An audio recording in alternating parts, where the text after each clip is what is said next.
once loved, now vulnerable and alone, needing your help. The city buzzed with the energy of rush hour, its streets painted in streaks of red and white as cars crawled through the evening traffic. Ethan Harper sat in his sleek black luxury car, tapping his fingers on the steering wheel. His phone buzzed relentlessly on the dashboard, messages piling up from clients, his assistant, and a dozen notifications reminding him of tasks he had no time to complete. He sighed, checking his watch. Another meeting, another deal, another race against time. That was his life now. Always moving, never slowing down. He rubbed his temples, trying to tune out the cacophony of blaring horns and frustrated drivers around him. Just as he reached for his phone, something caught his eye. Across the street, a woman was struggling with her grocery bags. One slipped from her hands, spilling fruit and cans onto the pavement. She bent down to pick them up, her movements slow, almost labored. Then she stumbled slightly, clutching her belly. Ethan froze. His heart skipped a beat. The woman's face, though tired and worn, was unmistakable.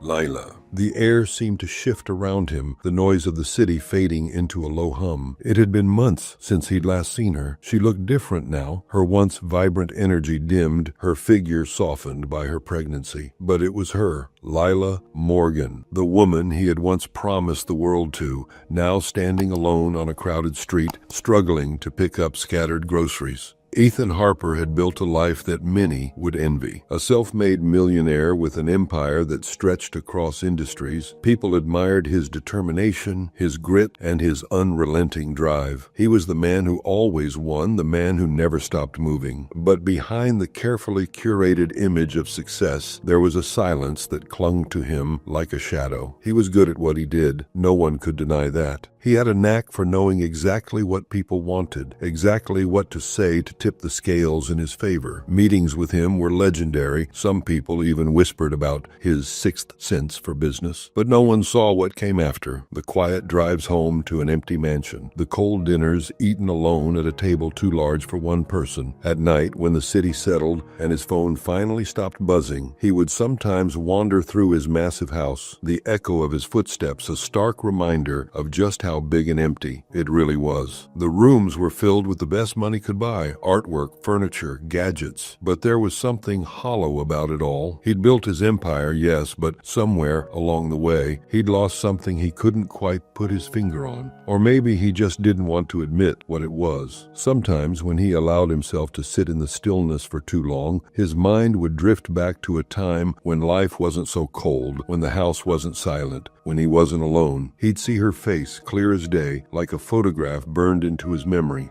Lila. She had been there from the very beginning, back when Ethan's dreams were just that, dreams. They'd lived in a cramped apartment that smelled faintly of paint and the Thai food from the restaurant downstairs. The furniture was mismatched, the heater barely worked in the winter, and there were days when the fridge was so empty it hurt to look at it. But they had each other, and back then, that had been enough. "Ethan," she'd say, her voice gentle but insistent whenever he came home frustrated after another failed pitch or rejection. "You're going to make it. I know you will. You just need to keep going." Her faith in him had been unshakable, even when his own wavered. She was the one who stayed up with him on those long nights when he couldn't sleep, running through business plans and crunching numbers, trying to find some way to make things work. She was the one who laughed at his terrible jokes, who celebrated even the smallest victories like they'd just won the lottery. There was one night he could never forget, no matter how much time passed. He'd come home late after a particularly rough meeting. His shoulders had been hunched, his face drawn with exhaustion. "It's over, Lila," he'd said, as he dropped onto the couch, burying his face in his hands. "They said no, again. I don't know how much longer I can keep doing this." She'd sat beside him, pulling his hands away from his face and holding them in hers. "It's not over, Ethan," she'd said, her tone firm. "You've had worse days. You're going to get back up tomorrow, and you're going to try again. And you're going to get there, because you always do." He'd looked at her then, really looked at her, and for a moment, the weight on his chest had felt a little lighter. She'd been his anchor, his rock, the one constant in a world that always seemed just a little too unstable. But things had changed. As Ethan's career started to take off, so did the demands on his time. At first, it was just a few late nights here and there, Ethan coming home long after Lila had gone to bed. He'd whisper an apology, kiss her on the forehead, and promise he'd make it up to her, and she believed him. him. She always believed him, because that's what you do when you love someone. You give them the benefit of the doubt. But the late nights became more frequent. The whispered apologies turned into hurried excuses, and the promises, those well-meaning, hopeful promises, never seemed to materialize. Ethan was always busy, always chasing the next deal, the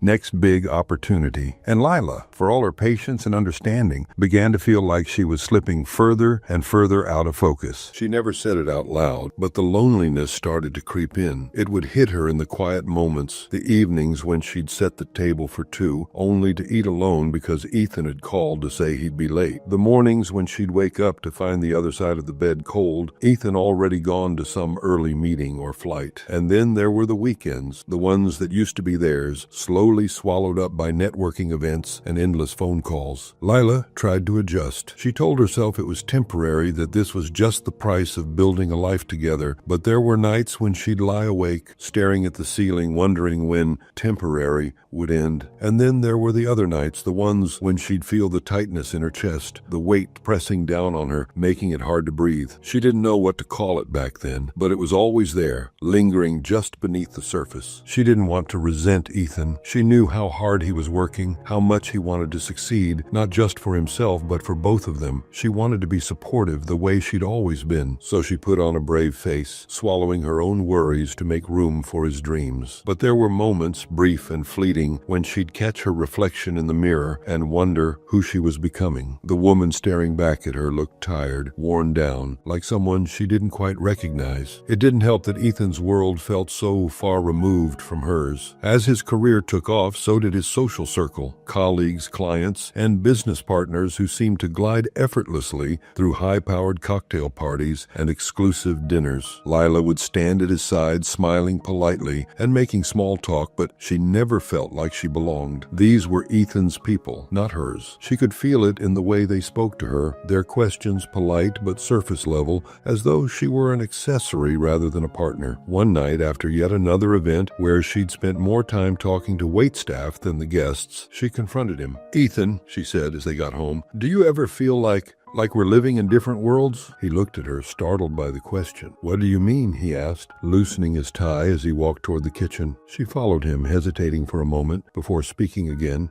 "I mean, when we're at these events, your work events, I feel like I'm just there, like I'm a guest in your life." Ethan frowned, opening the fridge and grabbing a bottle of water. "That's not true," his tone dismissive. "You're not a guest, Lila, you're my partner." "Am I?" she asked softly, and the question hung in the air between them. He turned to look at her, the confusion evident in his eyes. "Of course you are. I wouldn't be here without you." She wanted to believe him, but the words felt hollow, like something he'd rehearsed rather than something he truly felt. And as much as she wanted to argue, to tell him how isolated she'd been feeling, she didn't have the energy, so she let it go, nodding silently and heading to bed, leaving him to his emails and spreadsheets. But things didn't get better. If anything, they got worse. Lila stopped going to the events, stopped waiting up for him at night. She tried to fill the void with hobbies, with friends, with anything that could distract her from the growing distance between them, but nothing worked. The loneliness didn't go away, it just settled deeper, carving out a space inside her that she couldn't ignore. The breaking point came on a quiet Saturday morning. Ethan was in his office poring over contracts while Lila sat on the couch, staring at the packed suitcase by the door. She'd been staring at it for what felt like hours, her heart pounding as she rehearsed the words she needed to say. When she finally stood up and walked to his office, her legs felt like they might give out beneath her. She knocked lightly on the doorframe, and Ethan glanced up, his expression distracted. "Hey," he said, gesturing for her to come in. "Can this wait? I'm in the middle of something." "No," she said, her voice trembling. "It can't."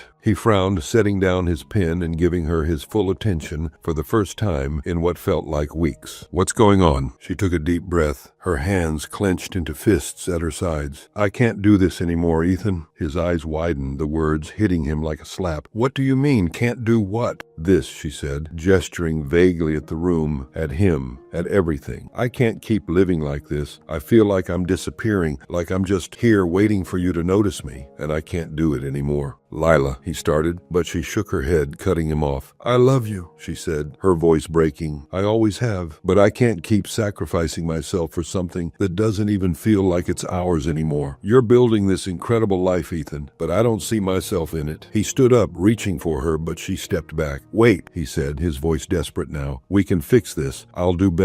It's too late, she whispered, tears streaming down her face. I've been trying, Ethan. I've been trying for so long, and I can't anymore. She turned and walked out before he could say anything else, her suitcase in hand. The sound of the door closing behind her echoed through the house, and for the first time, Ethan realized just how quiet it was. Quiet and empty, in a way he hadn't fully understood until that moment, and she was gone. He didn't realize he was holding his breath until the honk of a car behind him jolted him back. Ethan blinked, his grip tightening on the steering wheel. For a moment, he hesitated. Should he get out? Should he even say something? But then he saw Lila stumble. At first, it was just a slight wobble, her hand reaching out instinctively to steady herself against nothing but air. Then, in what felt like slow motion, she crumpled to the ground. Her knees hit the pavement, the groceries she had managed to gather moments before spilling once again, rolling aimlessly into the chaos of the street. Ethan opened the door, stepping onto the pavement. He wasn't sure what he was going to say, but he knew he couldn't just drive away. Not this time. The air felt thick, every sound around him muffled as he took an unsteady step forward, and then another. Lila, he called out, his voice barely above a whisper, as though saying her name any louder might shatter the fragile reality before him. She turned her head slightly, her gaze lifting to meet his. For a fleeting moment, her eyes, tired, wary, and unmistakably hers, locked with his, and the years between them seemed to collapse. But then her expression shifted. Confusion, then recognition, and finally something he couldn't quite place. Was it fear? Shame? He didn't have time to figure it out. Her body swayed again, her strength visibly giving out, and before he could think, his legs were moving. Lila! His voice broke this time, louder, panicked. He reached her just as she started to fall forward, his arms wrapping around her trembling frame. She was lighter than he remembered, her body limp against his chest, her breathing shallow. His heart pounded as he lowered her carefully to the ground, his hand brushing her hair out of her face. Lila, can you hear me? It's Ethan, I'm here. Her lips parted, a faint sound escaping them, but it was incoherent. Her eyes fluttered weakly, and for a moment he thought she might say something, but then they closed, her body sagging further in his arms. Hey, no, he muttered, his voice shaking as he gently shook her shoulder. Stay with me, Lila, please. She stirred slightly, her head rolling against his chest. Ethan, she whispered, so soft he almost missed it. I'm fine. You're not fine, he snapped, though his tone was more desperate than angry. You just collapsed on the street, Lila. What's going on? What's happening to you? Her hand twitched weakly, moving toward her belly, and that's when he noticed it again. Her other hand was cradling the curve of her stomach protectively, instinctively. His breath caught, his chest tightening, as the realization fully hit him. She was pregnant. Lila was pregnant. Is it the baby? He asked urgently, leaning closer. Is something wrong? Please, Lila, talk to me. No, she murmured, her voice barely audible. Just tired. Tired, he echoed, incredulous. Lila, you collapsed. That's not tired, that's... He stopped himself, exhaling sharply. This wasn't the time to argue, not when she looked like she might pass out completely any second. He had to do something. Okay, he said firmly, as though convincing himself as much as her. We're going to the hospital, right now. No, she protested weakly, her hand gripping his sleeve with what little strength she had. I don't need... Lila, stop, he interrupted, his voice both gentle and unyielding.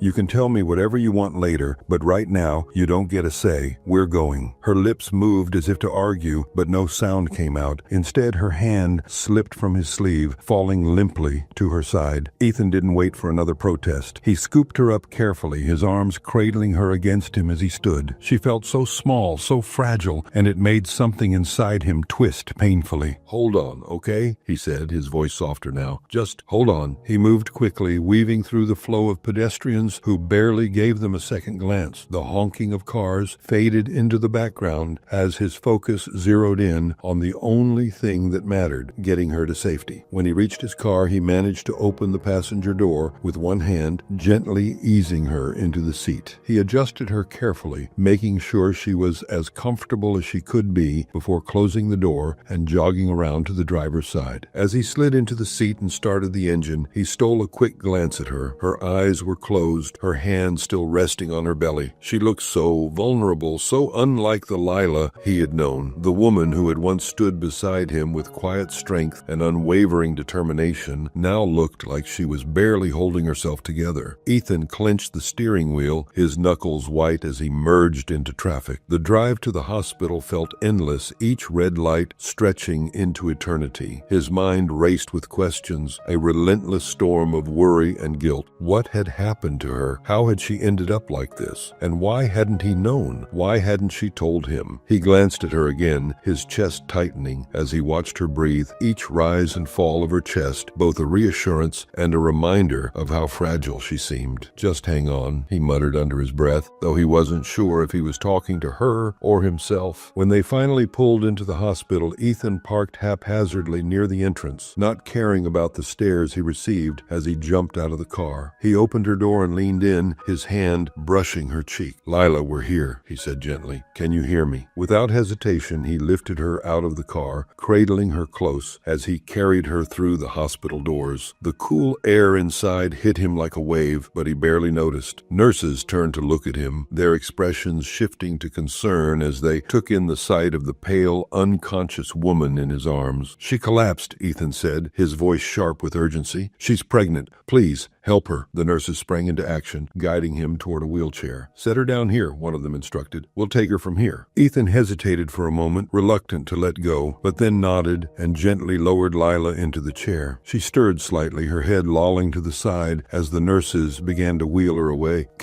Should I, he started, but one of the nurses interrupted him. "You can wait in the lobby. We'll update you as soon as we can." Ethan paced the small waiting room, his shoes clicking softly against the linoleum floor. His mind raced, a mess of half-formed thoughts and unanswered questions. Every now and then, he'd glance toward the double doors Lila had disappeared behind, hoping, willing someone to walk through and tell him she was okay. The minutes stretched into what felt like hours, each one heavier than the last. Finally, a doctor emerged, his expression calm and steady, though Ethan's heart still leapt into his throat. He took a step forward, his voice breaking slightly as he spoke. "How is she? Is the baby?" "She's stable," the doctor said, his tone reassuring. "The baby is stable too, but she's severely malnourished and exhausted. We're giving her fluids and monitoring her closely. She'll need proper rest and nutrition moving forward, but for now, she's okay." Ethan let out a breath he didn't realize he'd been holding, relief flooding through him like a wave. "Thank you. Can I see her?" The doctor nodded. "She's resting now, but you can sit with her. Just try to keep things quiet. She needs rest more than anything." Ethan followed the doctor down the hall, his heart pounding with every step. When they reached the room, he hesitated at the doorway for a moment, his hand resting on the frame. Lila lay on the bed, her face pale but peaceful, her hands folded over her stomach. She looked so small, so fragile, and it sent a pang of guilt straight through him. He stepped inside quietly, pulling a chair closer to the bed before sitting down. For a while, he just watched her breathe. He wanted to say something, to reach out and touch her hand, but the words caught in his throat. As he sat there, the faint murmur of voices drifted in from the hallway. He wasn't trying to eavesdrop, but the words were impossible to ignore. "She doesn't have insurance that covers all this," one nurse said softly. "Her bills are months overdue. I don't know how she's been managing." "I heard she's been living out of her car," another voice replied. "Poor thing. And she's pregnant, too. It's a miracle she's even here." Ethan's stomach twisted. Living out of her car? Overdue bills? He turned his gaze back to Lila, his chest tightening. How had things gotten this bad? How had she ended up here, alone, struggling, and barely getting by? His jaw clenched as he stood abruptly, the chair scraping softly against the floor. He moved closer to the bed, his hands curling into fists at his sides. "Lila, how did it come to this?" Ethan asked, his voice low but heavy with emotion. "Why didn't you reach out? Why didn't you tell me?" Her eyes fluttered open slowly, her gaze unfocused. Then she turned her head away, her eyes fixed on the window.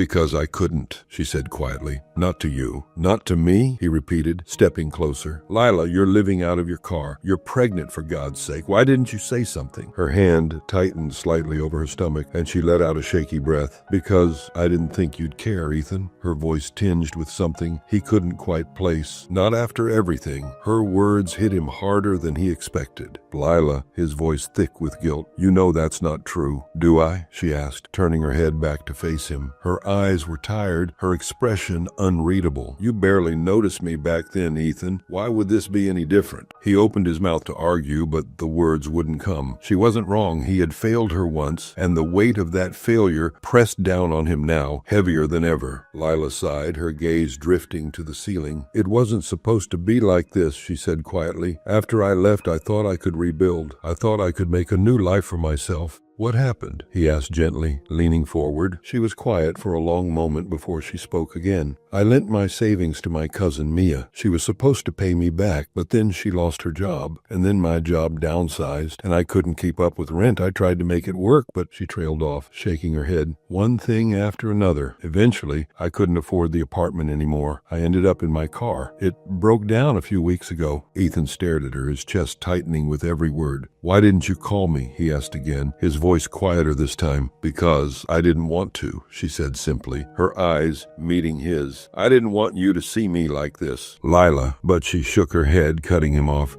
I've been surviving, Ethan. Barely, but I've been doing it, and I didn't need you swooping in to fix things, not after everything. She had every right to feel that way. He leaned back in the chair, running a hand through his hair as he tried to process everything she'd told him. For the first time in years, he saw the cracks in the life he had built, the places where he had failed, not just her, but himself. I'm sorry for everything. She didn't respond, her eyes drifting closed again as exhaustion claimed her. Ethan sat there, watching her breathe, and for the first time, he felt the full weight of what he had lost, of what he had let slip through his fingers, and for the first time, he realized just how much he needed to make it right. For the next few days, Ethan visited hospital regularly to check on Lily. She seemed better now, her color returning and her movements less sluggish. The air was still thick between them, though, a quiet tension that neither had yet dared to break. A nurse entered, smiling warmly as she helped Lila adjust her gown for the ultrasound. Ethan sat in the chair beside Lila, his hands clasped tightly in his lap, trying to seem calm, though his chest felt like it was about to explode. Lila lay back on the examination table, her shirt pulled up just enough to reveal her rounded belly. The nurse applied a cool gel to her stomach, and the room filled with the rhythmic swoosh of the baby's heartbeat. Ethan's breath caught at the sound. It was so steady, so real. He couldn't stop staring at the monitor, at the faint outline of the tiny life growing inside her. It was surreal, like something out of a dream. He didn't know what to say, so he stayed silent, his eyes glued to the screen. The doctor walked in, all smiles and clipboard in hand.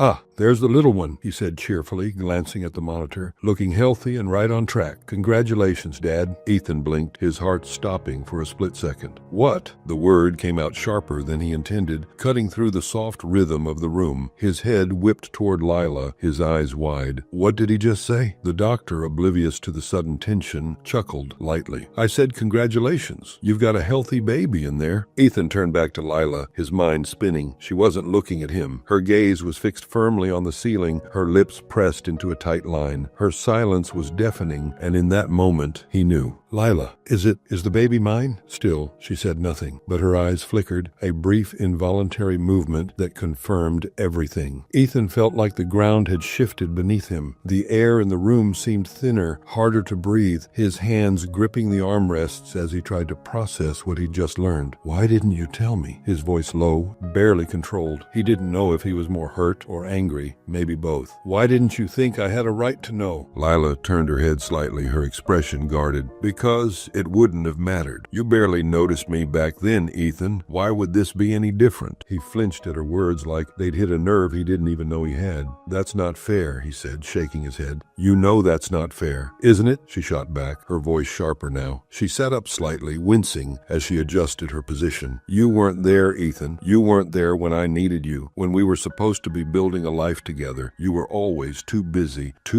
for me, too busy for anything that didn't revolve around around your work. And now you think you can just step in and fix everything." Her words left him reeling, a storm of emotions swirling in his chest. He didn't know what to say, didn't know how to make her see that he wasn't that man anymore, or at least that he didn't want to be. "I let you walk away because I thought it was what you needed. I thought I wasn't enough for you, but I see now. I wasn't even there when you needed me most. And I'm sorry for that, Lila. I really am." She stared at him, her expression softening slightly, though the tension in her shoulders didn't ease. "It's not that simple, Ethan. This isn't about apologies. It's about responsibility, about showing up. And you don't get to just swoop in now and expect me to believe you've changed." "I'm not asking you to believe anything," he said quickly. "I'm asking for a chance to prove it, to prove that I want to be here, for you, for the baby. Not out of obligation, not because I have to, but because I want to." Lila looked at him for a long moment, her tired eyes glistening with unshed tears, as though searching his face for some fragment of certainty, some proof that his words were real. Her voice trembled when she finally spoke, cracking under the weight of her vulnerability. "I can't do this alone," she whispered, her shoulders slumping as if the admission itself was too heavy to bear, a raw plea born from exhaustion, fear, and the crushing loneliness that had followed her through every dark night in her car. "You won't have to," he said immediately. "I promise, Lila, whatever you need, I'll be there. I'm not going anywhere." She gave a small nod, almost imperceptible, but it was enough. "Okay," her voice tinged with exhaustion. "Okay." Ethan felt a strange mix of relief and determination settle over him. It wasn't forgiveness, not yet, but it was a start. He felt like he had a chance to make things right, not just for Lila, but for the life they had created together. He wasn't going to let that slip away again. The next few weeks were a whirlwind of changes, most of them initiated by Ethan. He wasn't entirely sure where to start, but he knew he couldn't let Lila struggle alone anymore, not while he had the resources to make a difference, not when he was determined to be the man she and the baby needed him to be. His first priority was getting her somewhere safe. He spent hours on the phone with real estate agents, insisting they find an apartment in a quiet neighborhood close to the hospital. When he finally showed the place to Lila, her reaction caught him off guard. "It's too much, Ethan," standing in the doorway of the sunlit living room. She held her hands protectively over her belly. "You don't have to do all this." "Yes, I do," stepping closer to her. "Lila, you need somewhere comfortable, somewhere.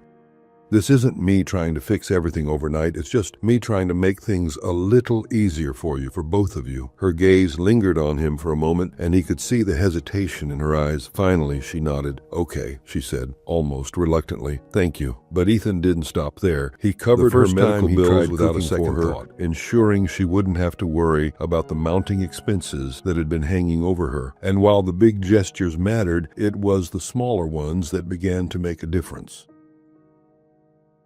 It was an unmitigated disaster. He'd watched a tutorial online, convinced he could handle something simple, like pasta, but somehow the sauce ended up burnt. The noodles stuck together in a gluey mess, and the entire kitchen smelled like smoke. Lila stood in the doorway, watching him with an amused smile as he frantically waved a dish towel at the smoke detector. "You know," she said, suppressing a laugh, "there's this amazing invention called takeout. You might want to look into it." Ethan turned to her, his cheeks flushed, not just from the heat of the stove, but from the embarrassment of his failed attempt. "I was trying to do something nice," he muttered, though the corners of his mouth twitched upward in a reluctant smile. She stepped closer, shaking her head. "Well, I appreciate the effort," she said, taking the spoon from his hand. "But next time, maybe stick to salad." They both laughed, the sound breaking through the tension that had lingered between them for so long. He also made a point to accompany her to every doctor's appointment, sitting beside her in the waiting room and asking questions during the checkups. At first, Lila seemed surprised by his interest, her brows arching slightly when he asked about due dates and feeding schedules, but over time her surprise turned into something softer, gratitude maybe, or even trust. "You don't have to come to all of these, you know," she said one afternoon as they left the clinic. She adjusted her coat, glancing at him with a mixture of curiosity and caution. "Most guys would leave this stuff to the moms." "I'm not most guys," he replied simply, holding the door open for her. "And besides, this isn't just about you. It's about both of us figuring this out together." She didn't respond right away, but the faint smile on her lips told him enough. Their conversations grew easier, the silences between them less heavy. Ethan found himself looking forward to their time together, even the mundane moments. He started spending more time at her apartment, bringing groceries, helping her organize the baby's things, and just being there. Slowly but surely, the walls Lila had built around herself began to lower. One evening, as they sat on the couch after dinner, takeout this time, Ethan glanced at her, his heart heavy with something he couldn't quite name. She was folding tiny onesies, her hands moving with the kind of care that spoke volumes about the love she already had for the baby. "Lila," he said quietly, his voice breaking the comfortable silence. She looked up, her hands pausing mid-fold. "Yeah?" He hesitated, his fingers tracing patterns on the edge of the coffee table. "I need to tell you something." Her brow furrowed slightly, and she set the onesie aside. "Okay," she said, her tone cautious. "What is it?" He took a deep breath, his gaze fixed on the floor. "I thought that if I became successful, if I built this life for us, it would make me worthy of you. I thought it would make everything better, but all it did was push you away." Lila's expression softened, and she leaned back slightly, her arms resting on her lap.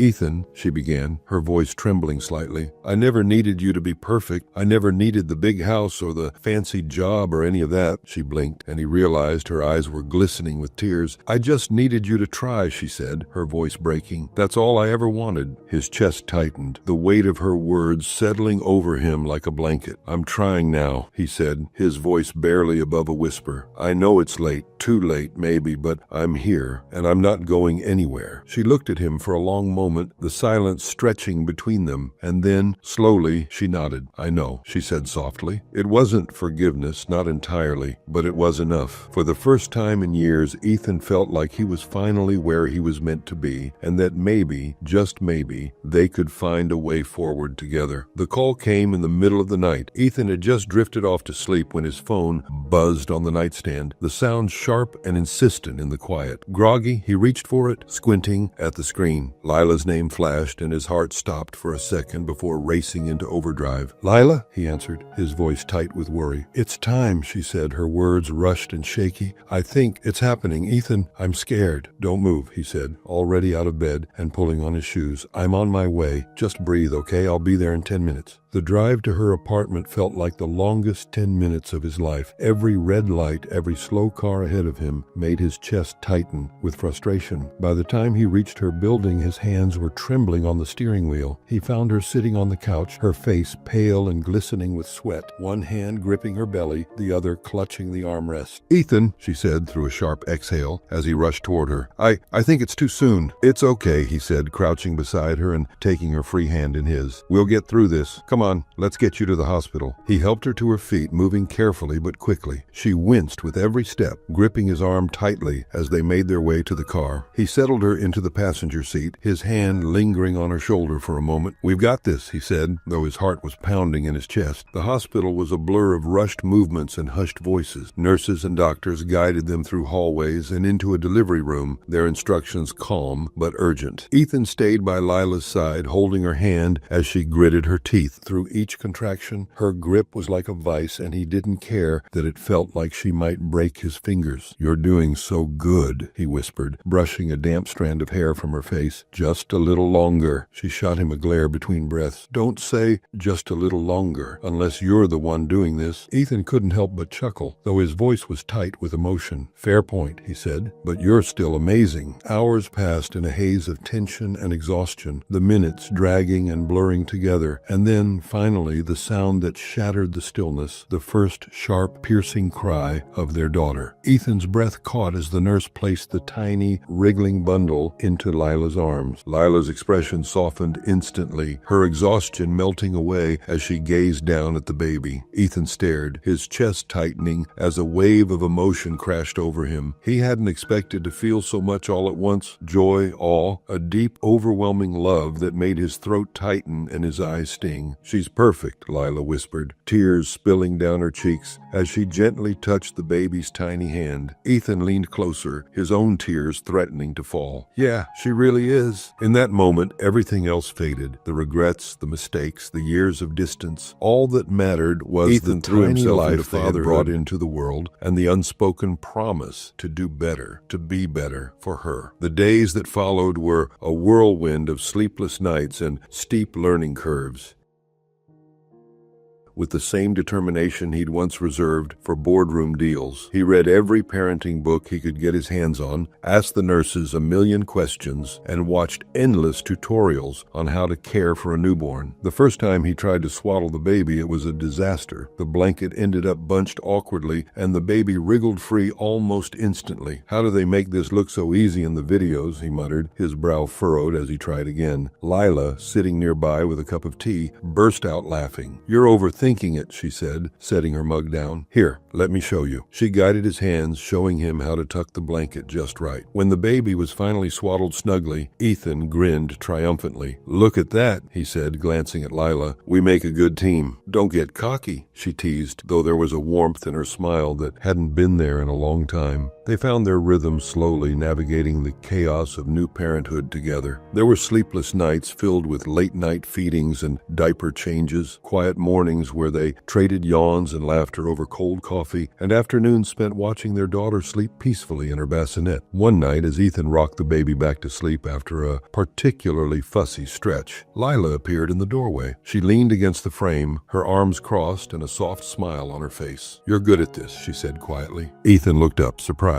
"I'm trying," he said, his voice low so as not to wake the baby. "I still feel like I'm winging it half the time." "Welcome to parenthood," Lila said, with a small laugh, stepping into the room. She stood beside him, her gaze shifting to the baby in his arms. "But really, Ethan, you're doing a good job." The sincerity in her voice made his chest ache. He looked at her, his expression soft. "Thanks," he said. "That means a lot." Over time, the barriers between them continued to erode. They started taking walks in the park with the baby in her stroller, sharing quiet moments as they watched her giggle at the trees and the passing dogs. They talked more about the baby, about their hopes, and even about the things they'd avoided for so long. One evening, as they sat together on the couch, their daughter sleeping soundly in her crib, Ethan turned to Lila. "You know," he began, his voice hesitant, "I never thought I'd get a second chance. With you, with all of this." Lila looked at him, her expression unreadable for a moment. Then she smiled softly. "You earned it," she said simply. It wasn't forgiveness, not entirely, but it was a step forward. And as they sat there, the quiet warmth of the moment settling over them, Ethan realized that this messy, imperfect, beautiful life was all he'd ever wanted. And this time, he wasn't going to let it slip away.